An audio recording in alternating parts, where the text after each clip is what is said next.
Olá pessoal, estamos começando mais um Estúdio Tribuna, o podcast que repercute semanalmente os principais assuntos da cidade. Eu sou Vitor Carneiro e participa comigo o editor do site da Tribuna de Petrópolis, Felipe Fernandes. Tudo bem, Felipe? Olá, Vitor, Cris, Cláudio. Cumprimentando também a Cris, o Cláudio, que nos auxiliam na parte técnica. Bom, nós começamos o episódio desta semana falando sobre a contratação emergencial de pessoal terceirizado na educação. Recapitulando rapidamente sobre o assunto. No dia 20 de agosto, o governo interino decidiu adiar o retorno das aulas no modelo híbrido para o dia 13 de setembro, após o CEP e o grupo de trabalho que elaborou o plano de retorno às aulas presenciais terem se manifestado contra a retomada. As entidades denunciaram a falta de profissionais de apoio nas escolas, além da crise na merenda, que a gente também tem comentado aqui ao longo das últimas edições do Estúdio Tribuna. Com a falta do pessoal de apoio, a Prefeitura então abriu um processo seletivo em caráter de urgência para a contratação dos profissionais. E aí entra o CEP na jogada, porque o sindicato enviou um ofício à Secretaria de Educação cobrando esclarecimentos sobre o modelo de contratação da empresa e o processo seletivo. O CEP alega que não foi divulgada a forma de contratação da empresa, no caso, a empresa DISA, e que não houve transparência no processo seletivo, que, diferente do processo feito no ano passado, esse estaria sendo feito às pressas. Bom, o PH vai comentar sobre essa situação, mas rapidinho só destacar aqui a resposta da Prefeitura sobre o tema. Sobre o ofício do CEP, o município não comentou. A Secretaria de Educação informou que a contratação é emergencial e que foi feita em processo que contou com a participação de outras 5 empresas. A DISA foi a que apresentou a melhor proposta. A Secretaria acrescentou ainda que com a empresa haverá direitos trabalhistas, já que os contratados terão carteira assinada. Mas a gente sabe que o ideal não é nem contratar uma terceirizada, nem a contratação por RPA. O ideal é fazer um concurso para suprir essas vagas, né? Então, por mais que tenha esses direitos, não é da contratação ideal. Esse modelo, essa contratação emergencial dessa terceirizada, como a gente até vem divulgando, é mais uma tentativa de estancar a crise na área da educação, que já vem de algum tempo. Por tudo isso que você falou. Né, quer dizer, foi feito um planejamento para a retomada das aulas, né? É bom lembrar que a rede particular já está a pleno vapor, né? Com as aulas presenciais, seguindo protocolos e por aí vai. E na rede pública foi criado um grupo de trabalho que envolve a Secretaria de Educação, envolve o CEP, envolve várias entidades da comunidade escolar. E esse retorno dependeria de alguns fatores, como, por exemplo, a condição das escolas, quer dizer, as escolas teriam que ser visitadas para que se visse se elas têm condições para o retorno às aulas, a questão da merenda, a questão do número de profissionais, e aí a gente chegou perto da data do retorno e o que se descobriu? Não tinha merenda, porque a Prefeitura não conseguiu fazer a contratação de itens de proteína para fornecer a merenda na rede. De proteína só tinha peixe, né? Só tinha peixe. Não tinha profissional de apoio suficiente, por isso essa contratação terceirizada.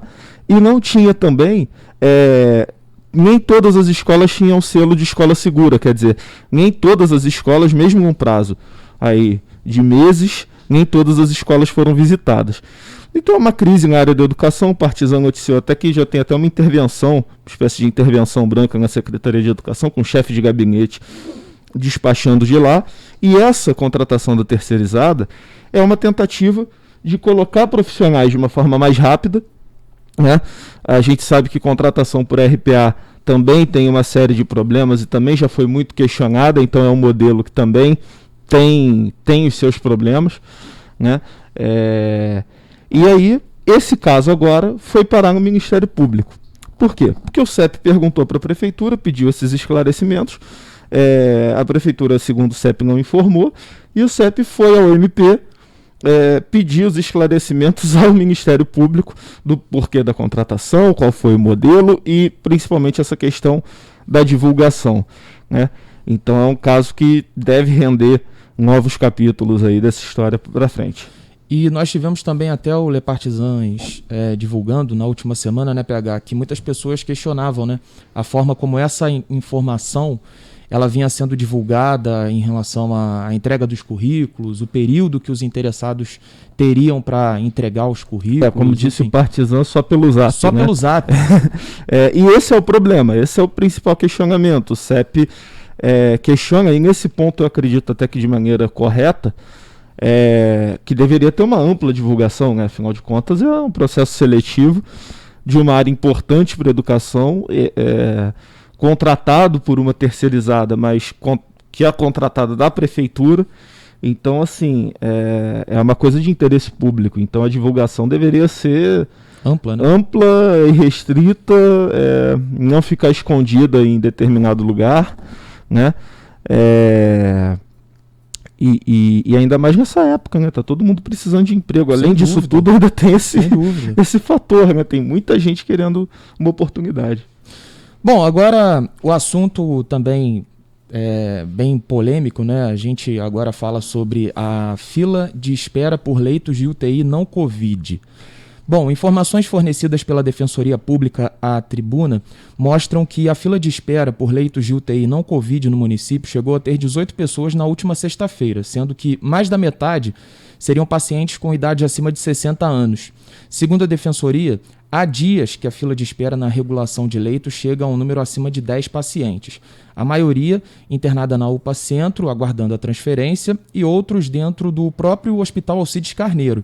Em julho, a Defensoria já havia questionado a Secretaria de Saúde o motivo da fila de espera para a internação de pacientes não Covid-19. A Tribuna questionou a Prefeitura sobre o tema.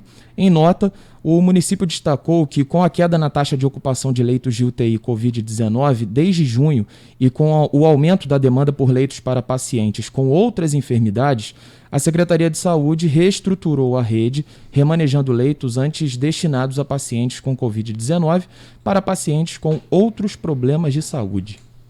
Pois isso é um fato, né? A rede precisa ser redimensionada constantemente por causa da pandemia, né? Quer dizer, você tem um pico da Covid, precisa ter mais leitos para Covid, aí diminui, esses leitos voltam. Mas o fato é o seguinte também, esse momento de auge da pandemia, de várias ondas aí da Covid, acabou tirando o foco de um problema que já existia e continua existindo, que é esse de falta de leitos de UTI não Covid, né? Quer dizer, a fila hoje chega a 18 pessoas. A gente tem que destacar que a fila de UTI não é fila só de internação clínica. Então, quer dizer, a UTI é urgência, né? Sim, extrema necessidade. E esse problema ficou mais evidente na última semana com a morte da Juliana Guimarães, nossa colega jornalista, 32 anos só, né? Ela estava em Rio das Ostras, foi atendida primeiramente lá na UPA de Rio das Ostras, aí veio para Petrópolis, ficou no Nelson Tserp, precisava de uma transferência para o Alcides Carneiro e teve dificuldade para conseguir essa transferência. Ela conseguiu no último sábado, se não me engano, foi semana passada, né? Foi, e veio a óbito no domingo, infelizmente. Enfim, depois que o caso viralizou, né? Ela não conseguiu ser transferida imediatamente por conta dessa situação, né? Desse problema. Eu acho que foi um exemplo, na prática, de um problema que existe, que a Defensoria traduziu em números aí, e que reflete uma certa crise também de falta de leito, né? E assim como você falou, né, e traz à tona novamente essa deficiência que o município já vinha tendo em tempos anteriores, né? Nós tivemos aí essa situação da pandemia, com diversas variantes e com diferentes ondas, como você falou, mas é um problema crônico, né? Sim. Que Petrópolis enfrenta, não só Petrópolis, mas eu acho que grande parte dos municípios espalhados aí pelo país, mas com esse exemplo tão próximo, né, que nós tivemos e que teve uma repercussão principalmente na imprensa aqui da cidade, acaba trazendo à tona mais uma vez essa deficiência que Petrópolis tem, né? E algo que vai precisar ser remanejado, né? A gente não sabe exatamente quando o estado de pandemia vai acabar. Eu acredito até que vai ter uma redução no número de de casos graves por conta da ampliação da vacinação, mas a gente vai ter que conviver com UTIs Covid e UTIs não Covid Sim. por um tempo, pelo menos, né? Sem dúvida. Então tem que ter um planejamento para a gente conseguir manter um número razoável de UTIs e de pelo menos diminuir essa fila e conciliar também com as UTIs destinadas para Covid. É um desafio aí que fica para as autoridades. Agora, fechando o Estúdio Tribuna desta semana, a gente fala sobre o comando do 26º Batalhão de Polícia Militar. Você que tem boa memória, PH, lembra que nós falamos na última semana sobre os desafios do então comandante, o Tenente-Coronel Augusto Valentim. No entanto, logo na quinta-feira, olha só, na quinta-feira nós tivemos aí a informação de que o 26º teria novo comandante a partir de sexta, dia 3 de setembro. O coronel André Henrique de Oliveira Silva assumiu o lugar de Valentim, que ficou pouco mais de 30 dias no comando do batalhão da PM aqui em Petrópolis. Coronel André Henrique vem da Diretoria-Geral de Ensino e Instrução da Polícia Militar, onde ocupava a função de subdiretor. Ele é natural de Rio Bonito e passou por 9 batalhões nas funções de comandante e subcomandante. Também foi chefe do Estado-Maior-Geral do 4º Comando de Policiamento de Área. É até engraçado, né? A gente... Primeiro assim, o comandante anterior, o Valentim, estava há um mês e aí a gente fez uma matéria falando desse primeiro mês, ele adaptado à cidade, os projetos para o futuro e tal.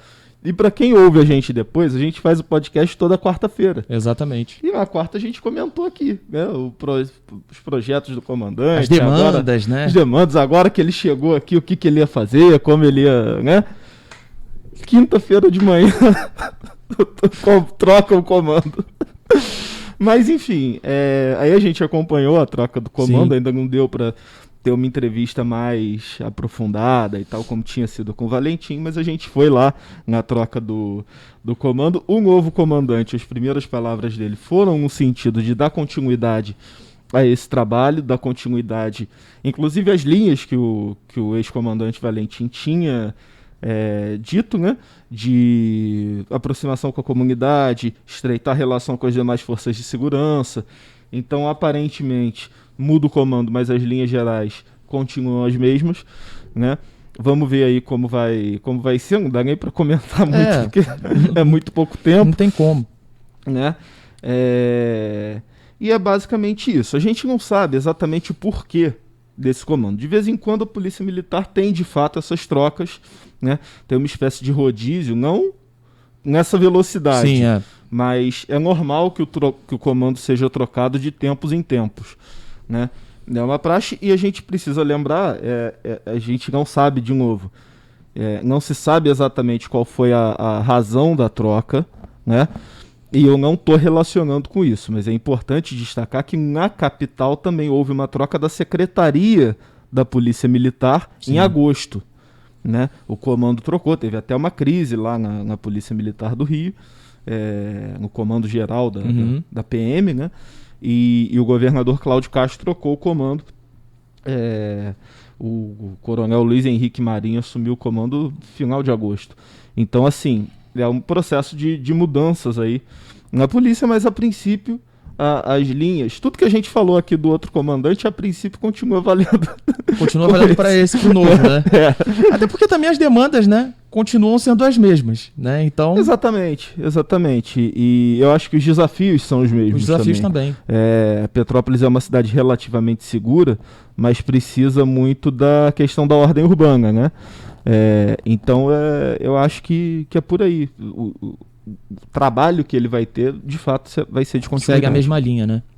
Bom, e assim nós encerramos o Estúdio Tribuna desta semana. Valeu, PH, pela participação. Obrigado você, obrigado a todos que acompanharam.